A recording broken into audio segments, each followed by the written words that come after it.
Assalamualaikum warahmatullahi wabarakatuh. Alhamdulillah wassalatu wassalamu ala Rasulillah.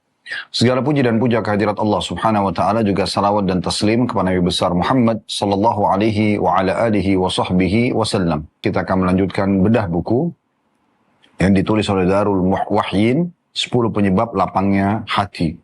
Namun sebelumnya insyaAllah kita akan berdoa dulu kepada Allah Subhanahu wa ta'ala. Semoga saja seluruh amal-amal saleh yang pernah kita kerjakan, sunnah ataupun wajib, ikhlas ataupun kurang ikhlas, diterima oleh Allah Subhanahu wa ta'ala dengan pahala yang sempurna.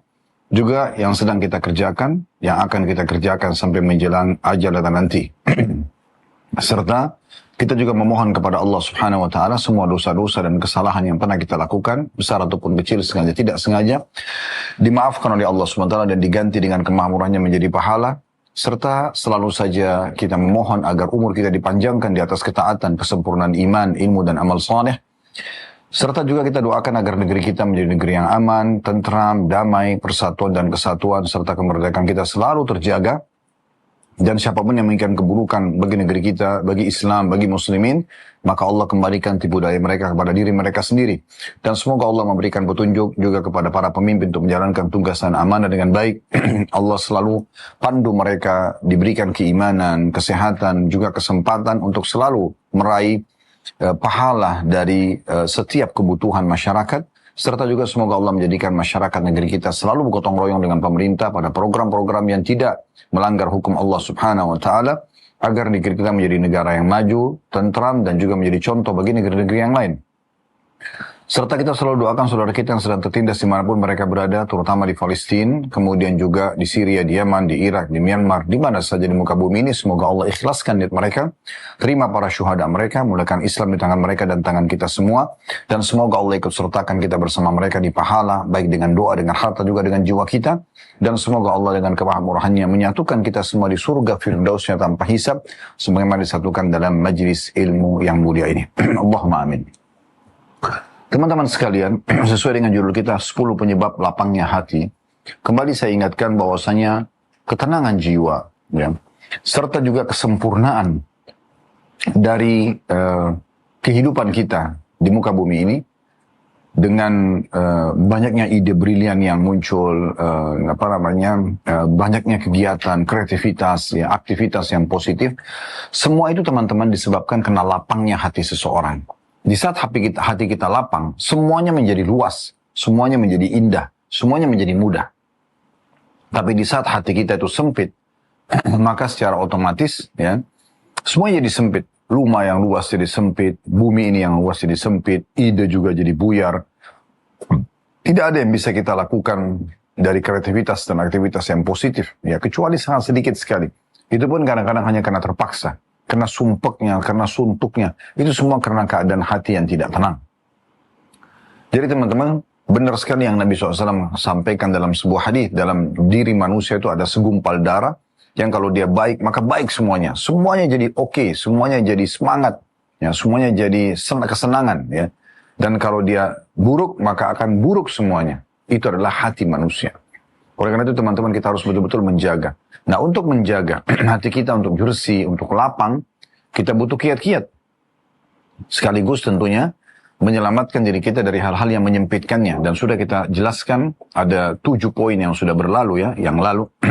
Dan kita akan masuk ke 8 tentunya. Saya kembali mengingatkan, kita sudah membahas tentang masalah bagaimana mentauhidkan Allah Subhanahu wa ta'ala. Bagian pertama yang paling utama, ya, dalam melapangkan dada seseorang. Dia tahu ada Tuhannya Allah Subhanahu wa ta'ala.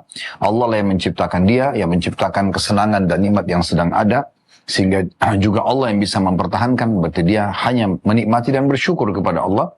Kemudian kalau dia sedang ada ujian, maka yang ciptakan dia Allah, yang ciptakan ujian itu Allah. Dan yang hanya bisa memberikan solusi Allah Subhanahu wa ta'ala. Maka ini kekuatan tauhidnya luar biasa. Kita tidak perlu takut kepada makhluk, karena itu ciptaan Allah Subhanahu wa ta'ala, seganas dan sejahat apapun makhluk itu. Karena Allah mampu menundukkannya. Tinggal mohon kepada Allah Subhanahu wa ta'ala.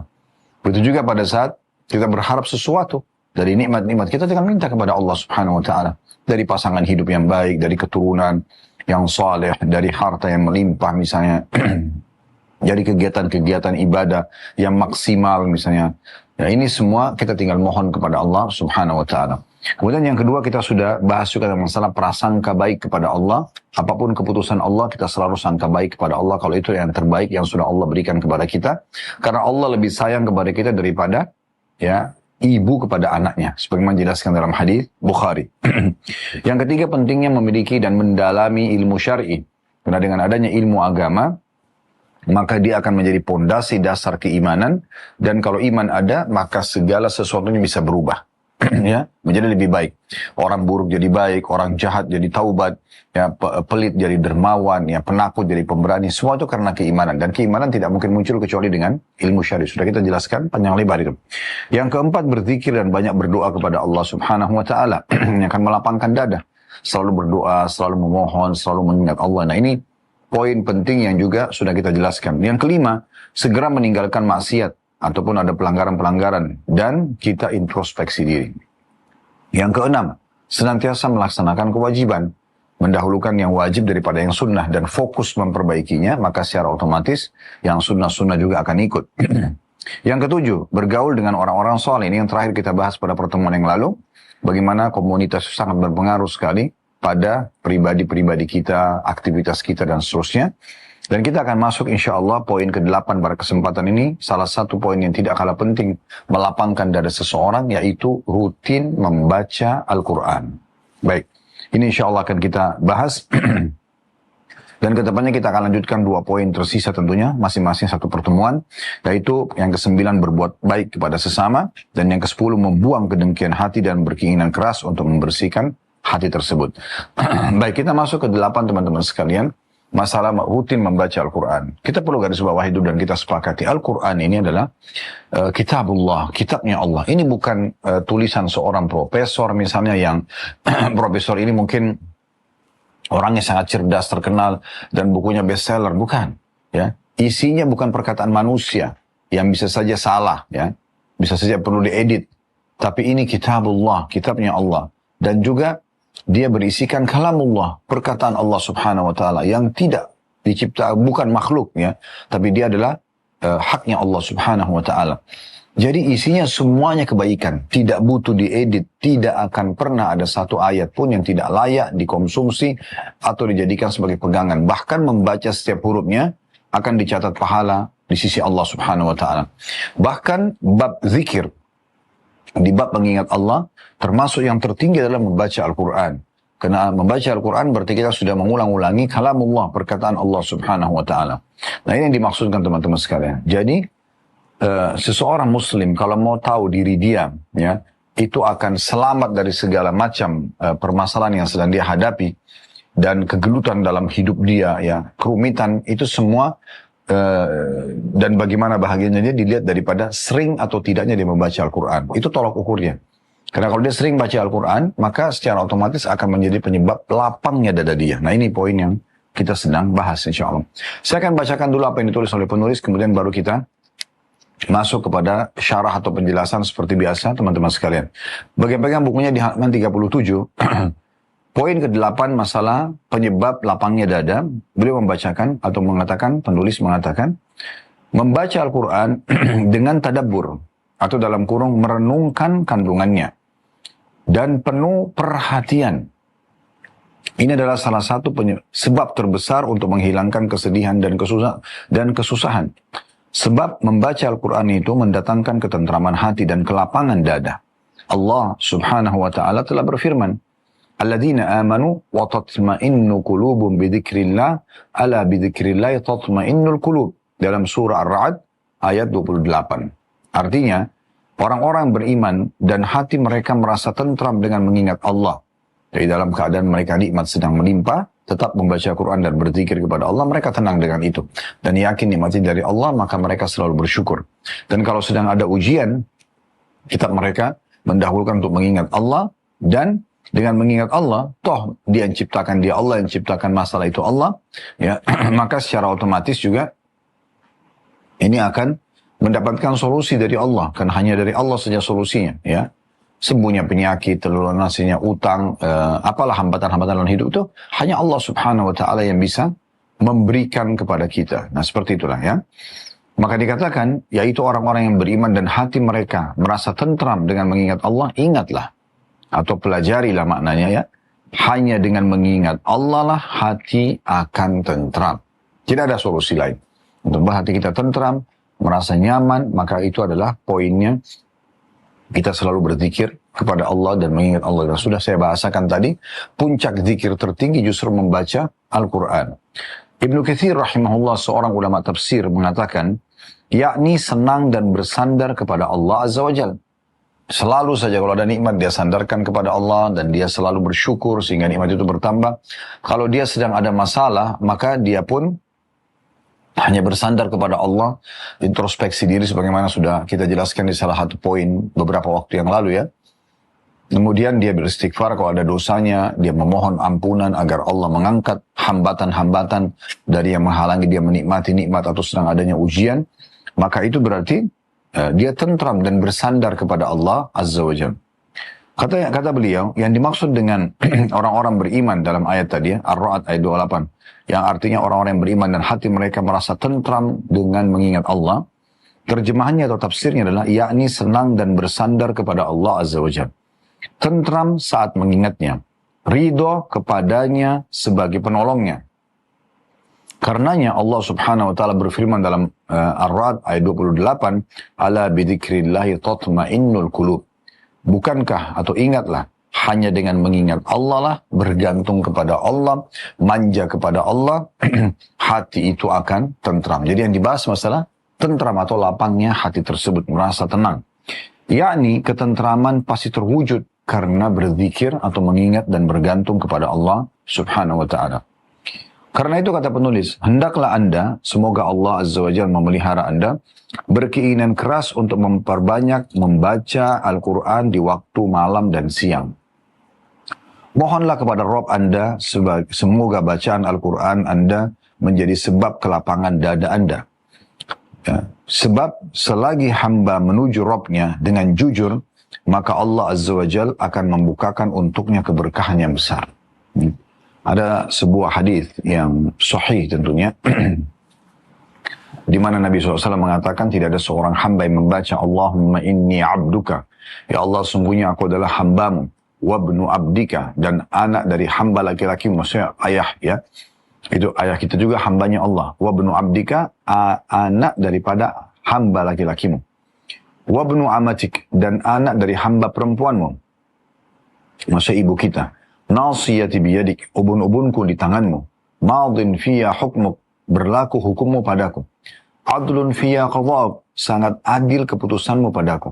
As'aluka ya Allah, aku mohon kepadamu ya Allah, bikulli ismin huwalak, dengan nama semua yang kau miliki, samaita bihi nafsak, engkau menamakan dirimu dengannya, au 'allamtahu ahada min khalqik, atau engkau mengajarkan kepada salah dari hambamu, au anzaltahu fi kitabik, atau engkau turunkan dalam kitabmu. Antaj'al Qur'ana karima rabi'a qalbi, agar engkau menjadikan Al-Quran sebagai ya penghibur hatiku, wa nura sadri, dan cahaya dadaku, wa dhihaba hammi wa hazni, dan juga penghilang daripada sedih dan sumpahku. Apa kata Nabi SAW? Kalau dia baca ini, maka Allah akan ganti kesusahannya, kesulitannya, kesumpakannya, kesedihannya kepada kebahagiaan. Jadi Al-Quran yang diminta untuk menjadi cahaya hati, penghilang sumpah. Ini resepnya teman-teman sekalian. Resep terbaik dari segala macam permasalahan, baca Al-Quran. Wudu, ambil Al-Quran, baca. Beberapa ayat, niat agar itu menjadi penyebab hilangnya permasalahan kita. Akan diberikan solusi oleh Allah Subhanahu wa Ta'ala dengan membaca Kitabullah.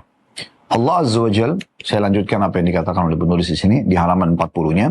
Beliau mengangkat surah Yunus ayat 57. Allah Azza wa Jalla telah berfirman tentang Al-Quran, ya ayyuhan nasu qad ja'atkum mau'idatun min rabbikum wa shifaa'un lima fis suduri wa hudan wa rahmatun lil mu'minin. Hai sekalian manusia, bukan cuma orang beriman dipanggil, semua manusia. Sesungguhnya telah datang kepada kalian semuanya pelajaran dari Rabb kalian, ya, dan penyembuh bagi penyakit-penyakit yang berada dalam dada, serta petunjuk serta rahmat bagi orang-orang yang beriman.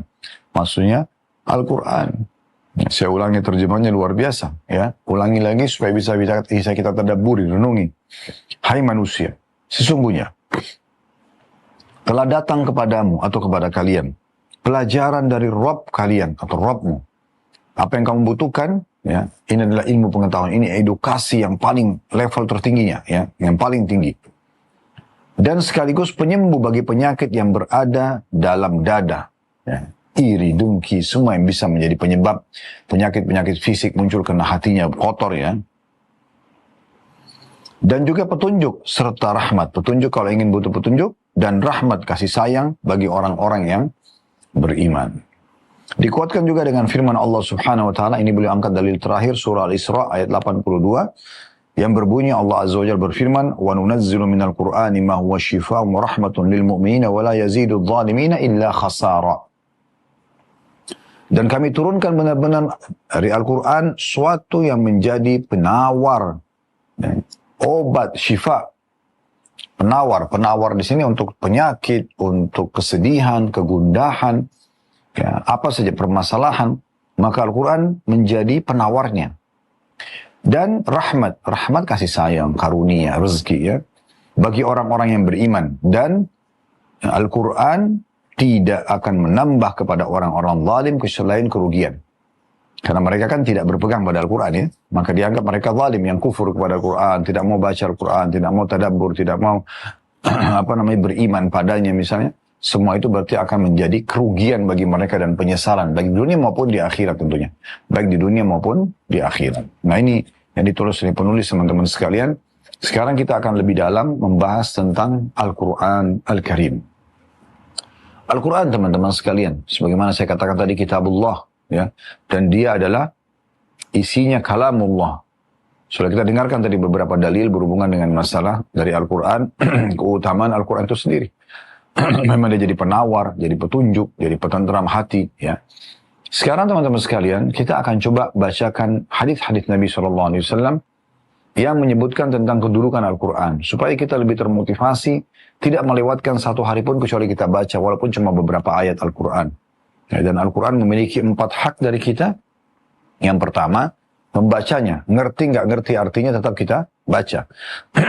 Dari surah Al-Fatihah, Al-Baqarah, Al-Imran, An-Nisa, Al-Ma'idah, Al-An'am, gitu terusnya. Al-Anfal, At-Taubah, dan seterusnya, ya. Sampai surah 114 An-Nas, Anda baca. Ulangilah, khatam, ulangi lagi, khatam, ulangi lagi. Yang kedua, Anda mentadabburinya, ya. Baca, merenungi makna-maknanya, membaca terjemahannya, membaca tafsirnya, ini namanya tadabbur. Dan ini tidak harus berurut, tidak harus dari Al-Fatihah, Al-Baqarah, Al-Imran, sampai An-Nas, tidak. Tapi boleh Anda pilih surah-surah mana yang paling Anda suka, Anda usahakan dalam satu hari 10 ayat. Minimal 10 ayat. Baca aja, baca terjemahannya. Kalau bisa dibaca tafsirnya bagus, sebab turunnya ayat kalaupun Anda dibaca, itu penting. Yang ketiga, jadi Anda boleh mulai dengan misalnya juz 30, surah-surah pendek, tidak apa-apa. Yang penting Anda mulai tadabbur. Yang ketiga adalah menghafalnya. Bagaimana kita menghafal ayat-ayat Al-Quran. Berapapun Anda mampu untuk menghafalnya. Kalau bisa semua, alhamdulillah. Dan semoga Allah jadikan kita para hufad, para hafid Al-Quran yang ikhlas, yang tulus, dan mendapatkan keutamaan dunia dan akhirat tentunya. Dan semoga semua pasangan kita, anak-anak kita, semuanya pun demikian adanya. Allahumma amin. Yang keempat, praktek. Isinya, diamalkan isinya. Nah, ini hak Al-Quran. Baik, sekarang supaya kita termotivasi untuk memberikan hak-hak tersebut, kita coba bacakan hadis Nabi, atau hadis-hadis Nabi SAW yang cukup banyak tentang motivasi untuk menjaga Al-Quran dan membacanya. Yang pertama adalah hadis yang diriwayatkan oleh Utsman bin Affan, dari Utsman bin Affan radhiyallahu anhu, dari Nabi SAW, beliau bersabda, "Khairukum man ta'allama Al-Qur'ana wa 'allamah." Hadis ini riwayat Bukhari, Muslim, Abu Dawud, Tirmidzi, An-Nasai, dan Ibnu Majah. Artinya hadis sahih. Kata Nabi SAW, sebaik-baik golongan di antara kalian, orang yang paling layak jadi suami, paling bagus predikatnya sebagai ayah, sebagai ibu, sebagai saudara, sebagai anak, sebagai ipar, sebagai kerabat, sebagai teman, tetangga, ya, siapa saja yang kita interaksi, atasan, bawahan, sebaik-baik di antara kalian adalah orang yang mempelajari Al-Quran. Dia kuasai cara bacanya, dia juga mentadabburi isinya, dia menghafal sebagian atau semuanya, dan dia praktekkan, wa'allamahu, lalu dia mengajarkan kepada orang lain. Ini manusia yang paling baik.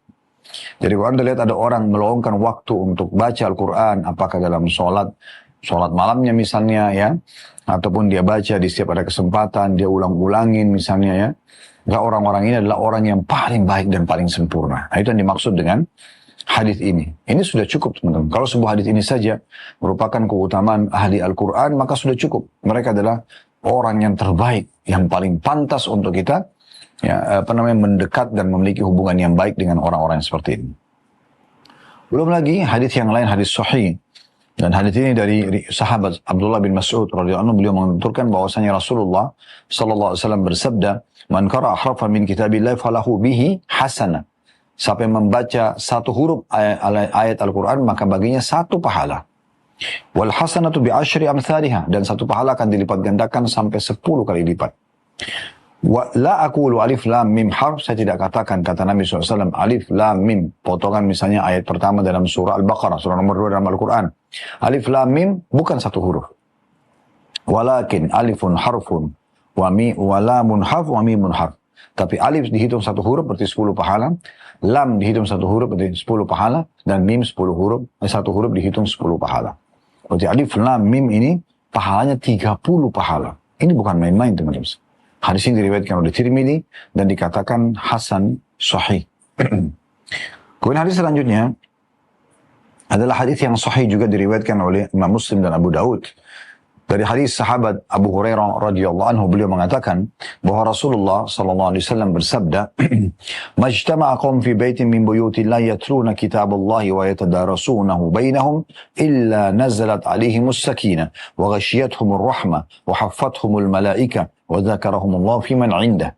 Yang artinya, tidaklah satu kaum berkumpul di salah satu rumah dari rumah-rumah Allah, di masjid, sambil membaca kitabullah dan saling ajar mengajar di antara sesama mereka, melainkan ketentraman turun pada mereka, rahmat meliputi mereka, dan para malaikat mengitari mereka, dan Allah menyebut mereka di hadapan para malaikat yang ada di sisinya.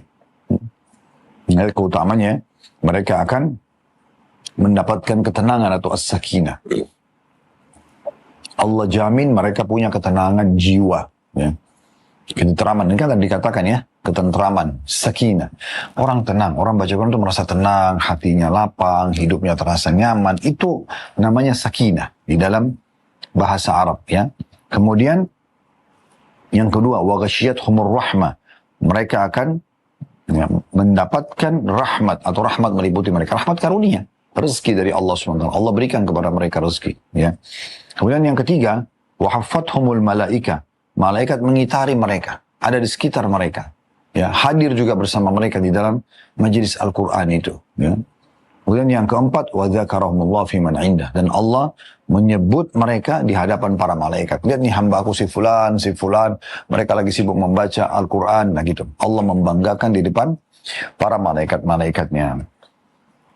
Di dalam hadis selanjutnya, hadis yang sahih juga, di hadis ini diriwayatkan oleh Imam Muslim, Abu Daud, ya, yang diriwayatkan dari sahabat Uqbah bin Amir radhiyallahu anhu, bahwa Rasulullah SAW pernah keluar, kata Uqbah, menemui kami di Suffah. Suffah ini sebuah tempat di belakang rumah Nabi yang Nabi khususkan untuk menampung orang-orang miskin dari kalangan sahabat yang mau belajar, ya.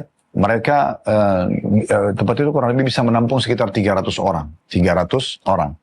Maka Nabi SAW kadang-kadang kalau lagi keluar dari rumah, maka yang pertama beliau temui adalah orang-orang yang ada di Suffah itu, ya. Nabi SAW siapkan makanan buat mereka, ya. Nabi SAW juga kalau ada wahyu turun menemui mereka dan menyampaikan. Dan mereka ini termasuk orang yang banyak sekali meriwayatkan hadis dari Nabi SAW, karena mereka keseharian hanya untuk menunggu dan belajar dari Nabi SAW, menunggu apa yang Nabi sampaikan SAW. Maka satu waktu, kata Uqbah bin Amir, beliau termasuk orang yang ada di Suffah, Nabi SAW keluar dan menemui kami. Kemudian beliau mengatakan, ayyukum yuhibbu an yaghduwa kulla yawmin ila buthana au ila al-aqiq fayati minhu binaqataini qaumawaini fi ghairi ismin wala qati'ir rahim. Siapa di antara kalian yang mau pergi setiap hari, dia ke lembah Buthan dan lembah Aqiq. Nah, ini dua lembah yang ada di kota Madinah. Dan lembah itu tidak ada penghuninya di masa itu. Siapa di antara kalian yang mau ini? Kemudian dia pergi ke sana dan dia dapatkan 2 ekor unta yang berpunuk besar. Ini unta yang paling mahal gitu, ya.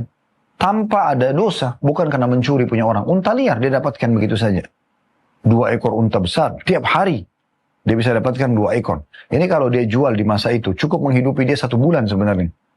Tapi dia bisa dapat tiap hari. Mau nggak tiap hari dapat 2 ekor unta tanpa curian, bukan dosa, dan bukan juga memutus silaturahim, bukan haknya kerabat yang diambil. Fakulna ya Rasulullah, kulluna nuhibbu dhalik. Maka kami pun menjawab, ya Rasulullah, kami semua suka itu. Siapa yang tidak mau? Tiap hari dia kebutuhan dan akik, dia dapat 2 ekor unta berpunuk besar, kemudian ya itu jadi milik dia. Bukan hasil curian, bukan hasil memutus silaturahim atau mengambil haknya kerabat. Qala fala yaghdu ahadukum ila al-masjid faya'lamu atau faya'lama ya. Faya'lama aw yaqra ayatain min kitabillah azza wa jalla khairun lahu min naqatain wa thalathun khairun min thalath wa arba'un khairun lahu min arba'a wa min a'dadihinna min al-ibil. Maka kenapa seseorang dari kalian tidak keluar ke masjid, ke rumah Allah, kemudian dia coba belajar ataupun membaca 2 ayat dari kitabullah, 2 ayat. Misalnya, Alhamdulillahirabbil alamin, Ar-Rahmanir Rahim, 2 ayat. Ayat pertama, ayat kedua sama ayat ketiga dari surah Al-Fatihah misalnya.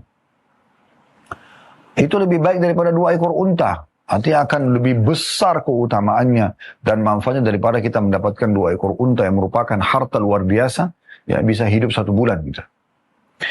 Dan membaca 3 ayat lebih baik daripada 3 ekor unta. 4 ayat lebih baik daripada 4 ekor unta. Dan begitulah seterusnya, ya. Dari jumlah-jumlah unta. Jadi bisa saja lebih kita baca 10 ayat berarti lebih baik daripada 10 ekor unta dan seterusnya, ya. Tidak ada batasannya gitu. Itu riwayat Imam Muslim. Riwayat Abu Daud, ya, berbunyi qaumawaini zahrawaini bi ghairi ithmin billahi azza wajalla wala qat'i rahim. Keduanya berpunduk besar lagi indah, sempurna, tidak ada cacatnya. Dengan tidak berdosa kepada Allah Azza wa Jal, bukan curian, dan tidak pula memutus silaturahim. Qalu, para sahabat mengatakan, kulluna ya Rasulullah, kami semua mau itu ya Rasulullah. Siapa yang tidak mau?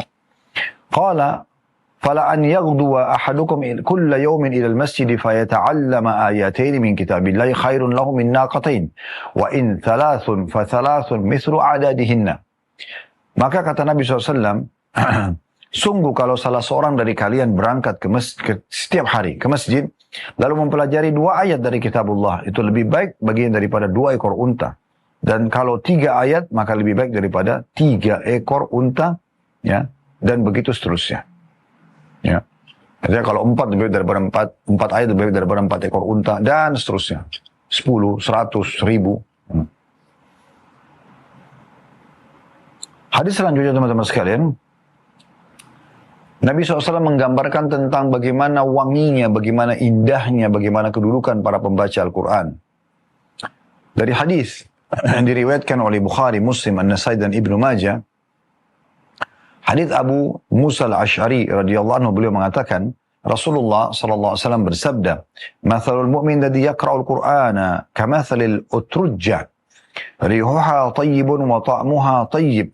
Perumpamaan orang mukmin yang membaca Al-Quran adalah seperti buah utrujah. Ya, di sini disebutkan dalam terjemahannya sejenis seperti jeruk. Ya, kalau saya juga pernah mengecek, kalau Anda ketik di Google sekarang, Anda bisa buka lagi, Anda ikuti live ini misalnya, Anda ketik di Google buah utrujah. Biasanya, kalau yang saya pernah temukan itu seperti buah pir, aromanya harum dan rasanya lezat.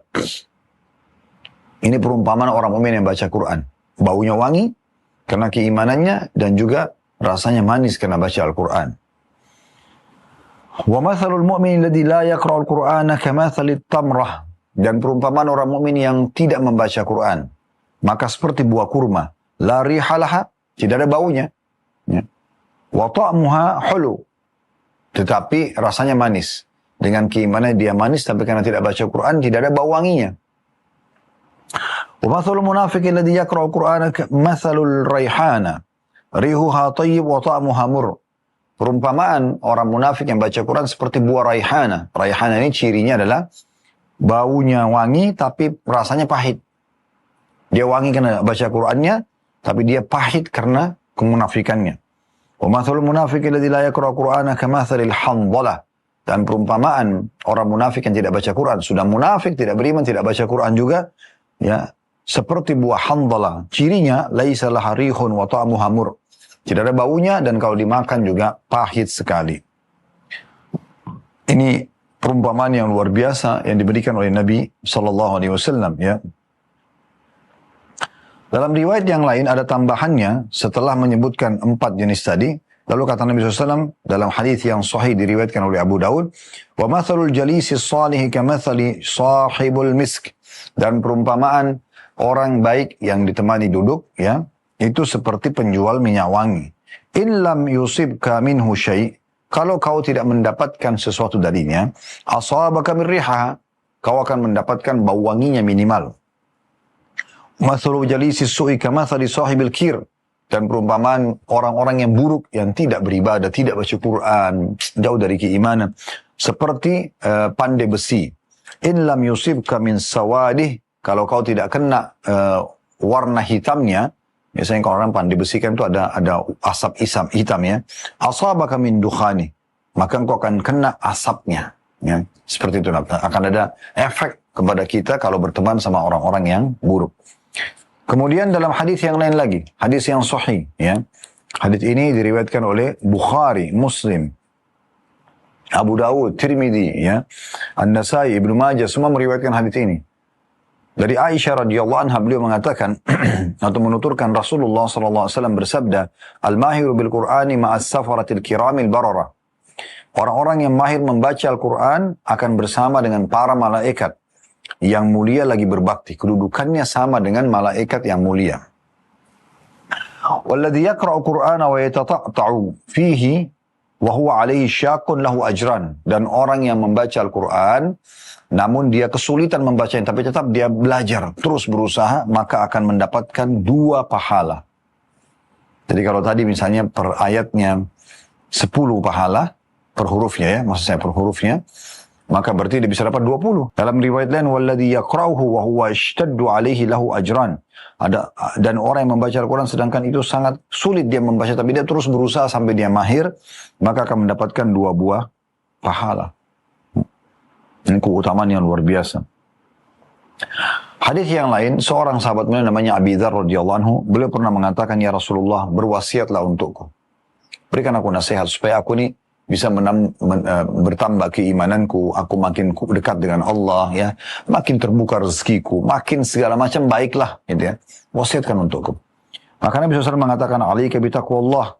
Kau harus selalu bertakwa sama Allah, patuh dan tunduk kepada Allah dimanapun kau berada. Sedang dalam keadaan apapun selalu takut kepada Allah. Ya. Halal dinikmati, haram ditinggalkan. Fa innahu ra'sul amri kullih, karena dia itu adalah perkara segala sesuatunya. Semua ditentukan dari situ. Qultu ya Rasulullah zidni, maka aku berkata, ya Rasulullah tambahkan lagi buat aku. Ada lagi wasiat yang lain?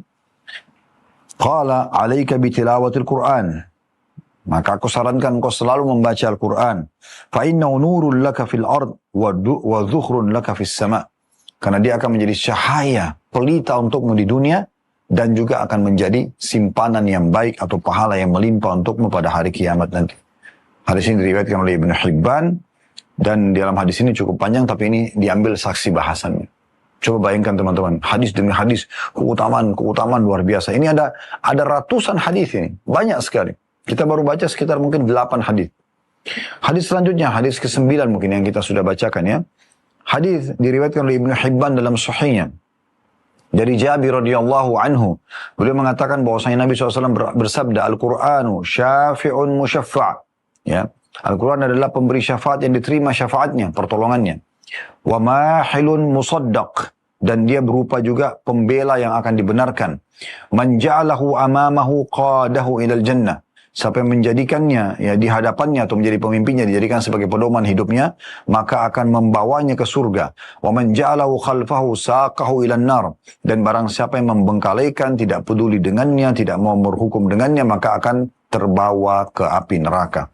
Hadis ini disebutkan oleh Ibnu Hibban. Jadi dari hadis ini kita bisa lihat Quran membawa ke surga bagi orang yang mengamalkan isinya, mempelajarinya, dan orang yang mencuekinya, ya tidak mempelajari itu akan masuk ke dalam api neraka. Itu pilihannya tidak ada. Beramal dengan Quran maka masuk surga, atau membelakanginya maka masuk neraka. bagaimana Al-Quran disebutkan dalam hadis sahih, ini mungkin hadis yang ke-10 yang kita bacakan ya, di mana Nabi SAW dalam hadis riwayat Muslim ya, dari hadis Abu Umam Al-Bahili radhiyallahu anhu bahwasanya Rasulullah SAW bersabda, "Iqra'ul Quran fa innahu ya'ti yaumal qiyamati syafi'an li ashabi." Baca Al-Quran, rutinkan setiap hari, setiap saat ada kesempatan, karena dia akan menjadi penolong, penyelamat ya bagi pembacanya pada hari kiamat. Ini ada hubungannya, korelasinya dengan hadis tadi yang sebelumnya ya. Bagaimana Al-Quran adalah pemberi syafaat yang pasti akan diterima syafaatnya oleh Allah SWT. Allah akan menerima permohonan syafaat dari Al-Quran itu sendiri. Kemudian hadis selanjutnya, hadis yang ke-11 ya. Hadis yang diriwayatkan oleh Tirmidzi dengan sanad hasan. Juga Ibnu Khuzaimah menyebutkan dan Al-Hakim juga menyebutkan, serta Al-Hakim mengatakan sahih ya. Bahwasanya Abu Hurairah mengatakan Rasulullah SAW bersabda, "Yaji'u sahibul Qur'ani yawmal qiyamah fayaqulu Qur'an ya Rabbi hallihi fayulbasu tajal karamati thumma yaqulu ya Rabbi zidhu fayulbasu hullatal karama thumma yaqulu ya Rabbi irda anhum fayarda anhu fayuqalu lahu ikra warqa wa yuzadu bi kulli ayatin hasana." Artinya, akan datang orang yang suka membaca Al-Quran di hari kiamat. Semoga kita termasuk ini insyaAllah. Allahumma amin. Ya.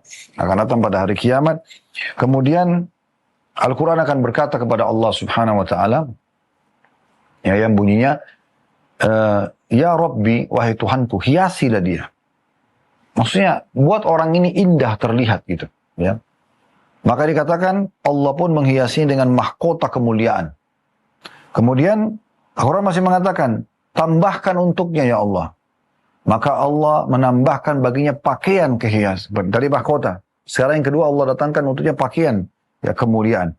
Kemudian Al-Quran juga masih mengatakan lagi, ya Rabbi, ridholah padanya. Jangan engkau murka padanya Allah. Kalau Allah ridho maka selesai. Semuanya akan baik. Amalnya diterima, dosanya dimaafkan, akan masuk ke surga, derajat yang paling tinggi. Maka Allah pun ridho kepadanya. Ini luar biasa. Berarti Al-Quran akan berbicara hari kiamat untuk mendapatkan, untuk semua orang yang membacanya mendapatkan kemuliaan ini. Coba, bagaimana kita tidak termotivasi untuk mengejarnya? Kemudian dikatakan kepadanya, bacalah dan naiklah derajat-derajat surga. Di setiap satu ayat akan ditambah satu balasan pahala. Jadi selain yang sudah dicatatkan selama di dunia, akan diberikan juga tambahannya.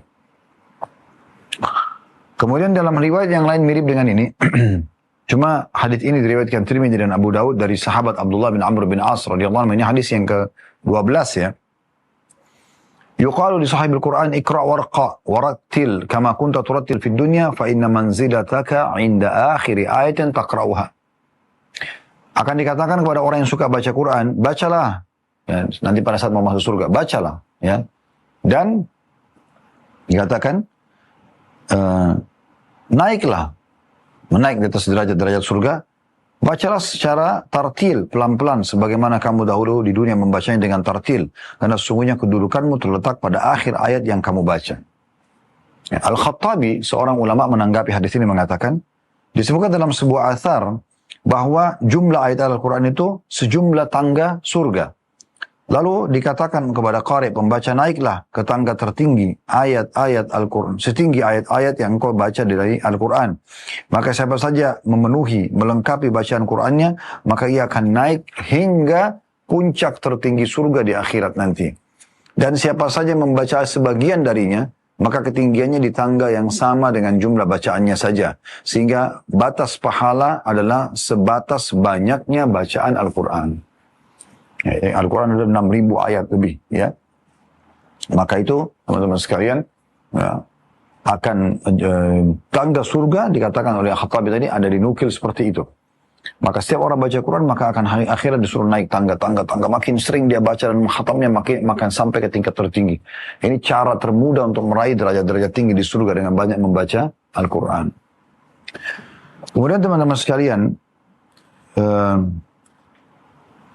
di dalam riwayat yang lain, ini mungkin riwayat yang ke-13 dan ke-14, dua buah riwayat ini, diriwayatkan oleh Bukhari Muslim, dari hadis Ibnu Umar radhiyallahu anhu, yang satunya Abu Hurairah, ya, kalau hadis ke-13, hadis Ibnu Umar, beliau berkata bahwasanya Rasulullah SAW bersabda, la hasada illa ala thnataini. Tidak boleh orang iri, ya, kecuali pada dua golongan saja. Dua golongan ini paling pantas untuk kita cemburu dengan mereka. cemburu dan hasad dengan mereka. Ya, maksudnya apa di sini? Tidak boleh kita merasa iri, merasa juga kenapa saya nggak seperti itu ya. Kecuali pada dua orang ini saja. Yang pertama, rajulun atahu Allahu hadzal kitab faqama bihi ana al-laili wa ana an-nahar. Seseorang yang Allah karuniakan kepada dia buku ini, kitab Al-Quran. Dia sibuk mempelajari, sibuk membaca ya, di siang dan di malam hari. Warajul ini pantas kalau Anda selalu lihat orang selalu ulangi Quran, dipakai dalam sholat malamnya, setiap hari ada kesempatan dia ulang-ulangi. Maka ini orang yang pantas kita merasa iri dengan dia, supaya kita terdorong dan termotivasi mau seperti dia. Yang kedua, warajul atahu Allahu malan fayatasaddaqa bihi ana al-laili wa ana an-nahar. Orang yang Allah karunia untuknya uang, kemudian dia ya menghabiskan dan menyedekahkan di malam dan di siang hari. Nah itu dia. Ya. Berarti orang yang sibuk bersedekah, dermawan. Anda juga harus cemburu dengan orang seperti itu. Tapi cemburu ini hukumnya untuk bahasa agama kita yang lain ghibta. Ghibta ini maksudnya kita iri pada kelebihan ada pada diri seseorang, tapi kita berharap kita diberikan yang sama, hanya saja tidak hilang dari dia nikmat tersebut. Kayak dia tadi ya, punya Al-Quran, dia hafal Quran, dia sering baca, orang yang suka sedekah, seorang yang alim, punya ilmu, mengajarkan misalnya. Maka kita berharap Allah berikan yang sama, supaya kita juga dapat derajat yang sama dengan dia. Nah itu boleh, tapi tidak berharap hilang dari dia nikmat itu. Kalau hadis yang kedua tadi, yang ini yang berhubung mirip maknanya, tapi ini hadis yang ke-14 yang kita sebutkan insyaallah, dari hadis Abu Hurairah radhiyallahu anhu bahwasanya Rasulullah SAW bersabda. Jadi mirip lafadznya, tapi ada tambahannya. La hasada illa fitnatain, tidak boleh orang iri kecuali pada dua. Rajulun 'allamahu Allahu al-Qur'ana fa huwa yatlu ana al-laili wa ana an-nahar. Seseorang yang Allah karunia untuknya Al-Quran, kemudian dia membacanya di malam dan di siang hari. Ini wajar kita cemburu pada orang seperti ini. Fasami'ahu jarun lahu faqal. Maka seorang tetangga sempat mendengar. Lalu dia berkata, laitani utitu mithla ma utiya fulan. Pada saat orang itu sibuk baca Quran, maka tetangganya dengar. Tetangganya mengatakan, coba saya juga diberikan seperti dia ya. Al-Quran bisa saya hafal, bisa saya baca, suara saya indah, saya ulang-ulangi terus seperti dia gitu ya. Kemudian dikatakan, fa'amiltu mithla ma ya'mal, maka saya akan buat seperti yang dia buat. Warajulun, maka ini sama pahalanya. Tetangganya tadi sama pahalanya. Dia berusaha untuk belajar dan niat kalau dia bisa dikasih seperti tetangganya tadi yang suka baca Quran itu. Yang kedua, warajulun atahu Allah malan, seseorang laki-laki atau seseorang yang diberikan harta melimpah, fahuwa yuhliku fil haqq. Kemudian dia habiskan di jalan kebenaran yang Allah perintahkan, sedekah. Faqala rajulun, maka seorang berkata, laitani utitu mithla ma utiya fulan, fa'amiltu mithla ma ya'mal. Coba kalau seandainya saya diberikan seperti si fulan, saya akan buat juga yang sama. Harta melimpah, saya juga akan bersedekah. Al-Mundhiri rahimahullah berkata, yang dimaksud hasad di sini atau merasa iri adalah ghibta atau iri positif. Keinginan menjadi seperti orang yang lain tetapi tanpa berharap hilang dari orang tersebut apa yang ada padanya. Karena kalau hasad yang larang, iri yang dilarang itu adalah Anda lihat kelebihan seseorang kemudian Anda berharap hilang dari dia. Kelebihan tersebut itu hukumnya haram, itu tidak dibolehkan. Ya. Dan tentu kalau kita ingin baca teman-teman sekalian tentang hadis Al-Quran tadi saya bilang keutamanya banyak sekali. Ya. Dan buku yang saya bacakan, buku Al-Mundhiri rahimahullah, Sahih Targhib Tarhib, ini masih bab pertama dari keutamaan Al-Quran. Dan beliau memiliki banyak sekali. Saya bisa katakan mungkin ratusan ya hadis ya. Seingat saya itu yang memang membahas tentang masalah Al-Quran itu sendiri dengan berbagai macam bab yang ada ya, yang dia sebutkan atau beliau sebutkan. Saya syukur habis ini insyaAllah.